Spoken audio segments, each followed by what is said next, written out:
Brain কেঞ্চাৰত আক্ৰান্ত স্বামীৰ সাহস হ'ল পত্নী।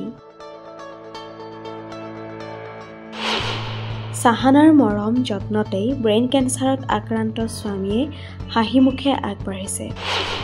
ঘাত প্ৰতিঘাত আৰু সাহসেৰে ভৰা এটা প্ৰেম কাহিনী। জীৱনসংগীৰ সাহসত জীৱনে যুঁজিব পাৰে কঠিনতকৈও কঠিন যুঁজ।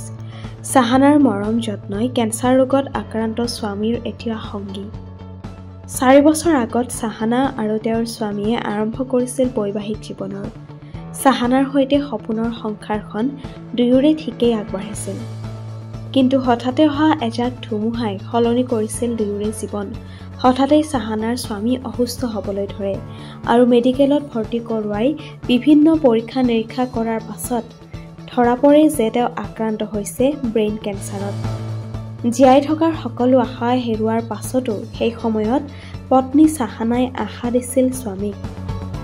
চিকিৎসা আৰম্ভ হোৱাৰ পাছৰে পৰাই প্ৰতিটো ক্ষণতেই লগত আছিল চাহানা। চাহানাই পাহৰি গৈছিল নিজৰ দুখ কষ্ট ভাগৰক। দিনে নিশাই কেৱল নিজৰ স্বামীৰ বাবেই নিজৰ সকলো সুখ ত্যাগ কৰিছিল। স্বামীৰ প্ৰতিটো কষ্টকৰ সময়ত চাহানাই মৰমেৰে যত্ন লৈছিল আৰু চাহানাৰ সাহসতেই স্বামীয়েও এতিয়া যুঁজ দিবলৈ শিকিলে। যদিও এতিয়াও স্বামীৰ যুঁজ শেষ হোৱা নাই, তথাপিও চাহানাৰ বাবেই ৰোগাক্ৰান্ত স্বামীয়ে জীয়াই থকাৰ সাহসত হাঁহিমুখে আগবাঢ়িবলৈ শক্তি পাইছে।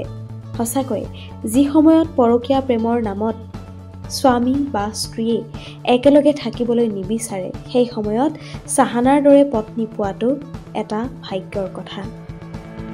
আমিও কামনা কৰিছোঁ চাহানাৰ স্বামী সোনকালেই সুস্থ হৈ উঠক আৰু দুয়োৱে একেলগে আৰম্ভ কৰক পুনৰ তেওঁলোকৰ সুখৰ সংসাৰখনৰ যাত্ৰা।